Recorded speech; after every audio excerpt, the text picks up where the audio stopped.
Aujourd'hui, donc c'est la place de l'église monolithe parce que cette église, elle est là. Voilà, c'est une église qui est entièrement creusée dans la roche calcaire, d'où le terme monolithe. Alors ça aurait pu être troglodyte, mais ça a été le mot monolithe qui a été conservé. Donc monolithe, ça nous vient du grec mono, qui veut dire un, et lithos, la pierre. Donc c'est une église qui a été entièrement creusée dans un seul bloc de pierre calcaire au tout début du XIIe siècle.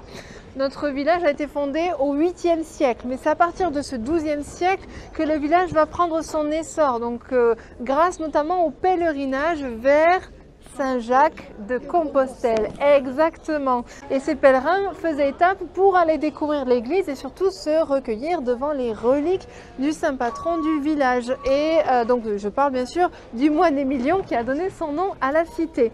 Et la plus grande église monolithe d'Europe. C'est là qu'au XIIe siècle, eh bien, on va avoir la bonne idée de rajouter un point de repère qui est ce joli clocher. Clocher qui a évolué avec le temps, c'est pour ça qu'on a une évolution architecturale. On a d'abord à la base donc de l'art roman avec des arcs en plein cintre, mais on va passer petit à petit au style gothique et gothique flamboyant. Ça veut dire que notre clocher a pris du poids au final. Voilà, aujourd'hui, dites-vous qu'il fait 4500 tonnes.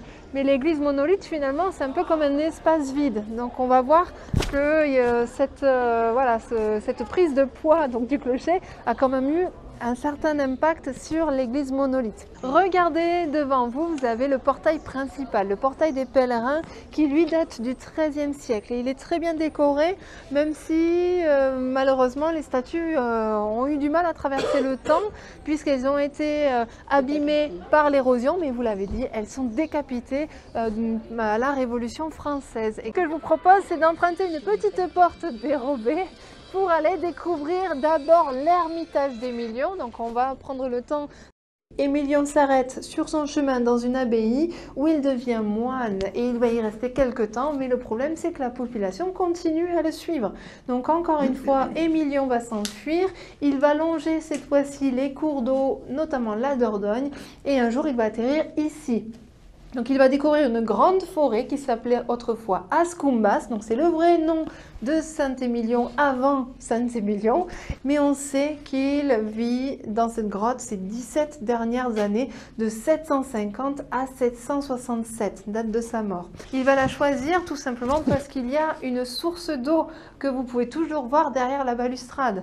Alors cette source d'eau, d'après le texte, c'est Émilion qui l'a fait jaillir, bien sûr, et vous voyez qu'elle est fraîche, elle est claire et surtout remplie de pièces. Elle était construite au XIIIe siècle, donc bien après l'église monolithe qui a été creusée au XIIe siècle, mais il faut mettre l'ermitage en valeur qui se trouve juste au-dessous.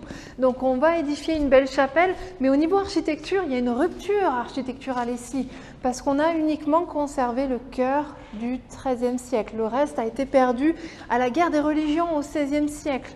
On est dans les catacombes maintenant, juste à côté de l'église. On va y aller dans 5 minutes, mais j'aime bien quand même parler de ce monument. Donc c'est un cimetière souterrain. Tout est aménagé dans le rocher cette fois-ci avec des ampheux et les tombes elles sont aménagées dans le sol directement et vous voyez qu'elles épousent le corps humain. La création en fait d'un immense labyrinthe souterrain de plus de 200 km de galerie. De l'intérieur, on a une église qui a presque des allures de cathédrale, puisqu'elle ne peut plus supporter son propre clocher, les fameux 4500 tonnes.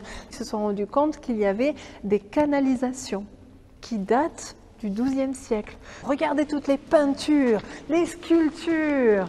Je vous remercie pour votre attention. Je vous souhaite un très bon appétit.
Petite minute de votre attention simplement pour vous dire bonjour messieurs dames, vous remercier d'avoir choisi votre visite aujourd'hui à Saint-Émilion. Merci dans le domaine, donc vous êtes dans le domaine des Bordeaux, mais nous sommes une appellation communale Saint-Émilion. Et on a dû vous l'expliquer ce matin, mais on va l'expliquer cet après-midi. Vous avez Saint-Émilion, Saint-Émilion Grand Cru, Saint-Émilion Grand Cru classé, premier Grand Cru classé, A, B, etc. Plus vous montez dans la gamme et plus c'est cher. Buvez, buvez, vous gênez pas, la bouteille se vide et on en remet une autre. Voilà. C'est du Montagne, Saint-Émilion 2019, Château Domaine du Sable, de Joël Apollo. Voilà. Je vous souhaite un bon appétit.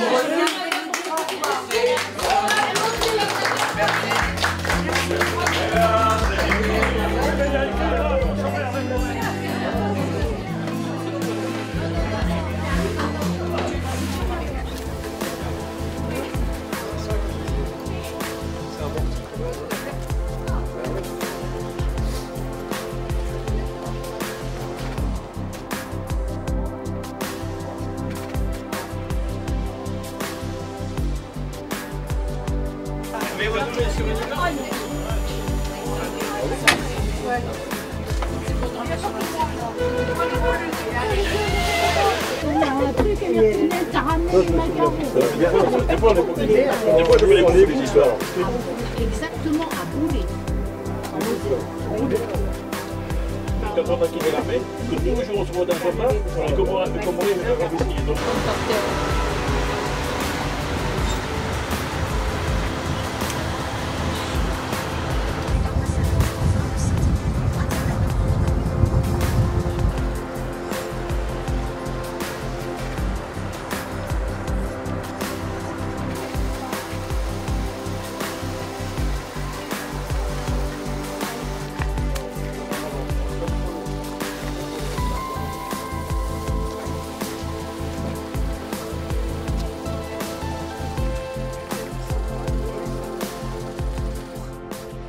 Alors, bienvenue au château Rochebelle. Nous sommes ici dans un petit château de Saint-Émilion puisque nous avons 3 hectares de vignobles, mais nous sommes sur la partie la plus prestigieuse de l'appellation Saint-Émilion. On est un petit peu en altitude, pas beaucoup, 90 mètres au-dessus du niveau de la mer, mais ça suffit pour avoir un peu d'air. Et cet air, il est très très important. D'une part, ça va sécher le vignoble, ça va éviter l'humidité et donc les maladies liées à l'humidité. Et ça va aussi, en hiver, éviter les gelées. Donc c'est très important. Donc on est vraiment ici dans un très bon équilibre entre le climat et le terroir. Et ce n'est pas un hasard s'il y a beaucoup de grands crus classés, premiers grands crus classés dans cette zone. Je vous expliquerai un petit peu la classification quand on sera dans les caves. Alors à Rochebelle, on cultive essentiellement du merlot. On a 85% de merlot, 15% de cabernet franc. Vous retrouverez le même assemblage avec les mêmes proportions dans nos vins. Tous les travaux à la vigne se font à la main, y compris les vendanges. Alors les vendanges, on a commencé samedi matin, on a arrêté, on a recommencé. On peut se permettre de faire un petit peu du sur-mesure en fonction de la maturité optimale des raisins. Une des particularités de Rochebelle, c'est que c'est un domaine familial. C'est la même famille qui est propriétaire depuis 1847.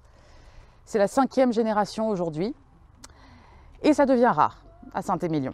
On a de plus en plus, vous le savez peut-être, des investisseurs du monde entier qui achètent des vignobles, des châteaux, pas uniquement ici, un peu partout en France, pour placer leur argent. Une autre des particularités de Rochebelle, c'est l'utilisation des caves pour faire vieillir le vin. Et on va y aller tout de suite. En venant avec le petit frère, j'ai vu pas mal de vignes. Il y a beaucoup de grappes qui sont partout.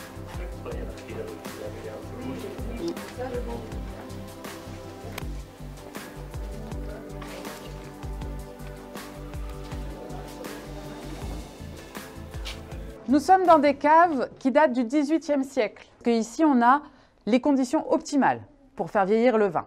On a une température à peu près constante toute l'année de 13-14 degrés et on a un niveau d'humidité élevé. Et la fermentation se passe. Donc la fermentation, c'est la transformation du sucre en alcool. Le vin est prêt et on va le mettre dans ces barriques. Il va y rester 18 mois. À l'issue des 18 mois, on met le vin en bouteille. On produit chaque année 18 000 bouteilles environ à Rochebelle. Ça correspond à 60 barriques. Ça, on travaille en direct avec nos clients, que ce soit les clients particuliers comme vous ou avec les restaurants. On a quelques très beaux restaurants parmi notre clientèle, notamment le restaurant du Georges V à Paris et le Negresco à Nice.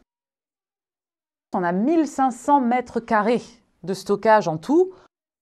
Le plus ancien millésime qu'on est encore à la vente, c'est 1975. On va se rapprocher des verres pour déguster. Ça vous dit? Faisons comme James Bond, buvons du Saint-Émilion.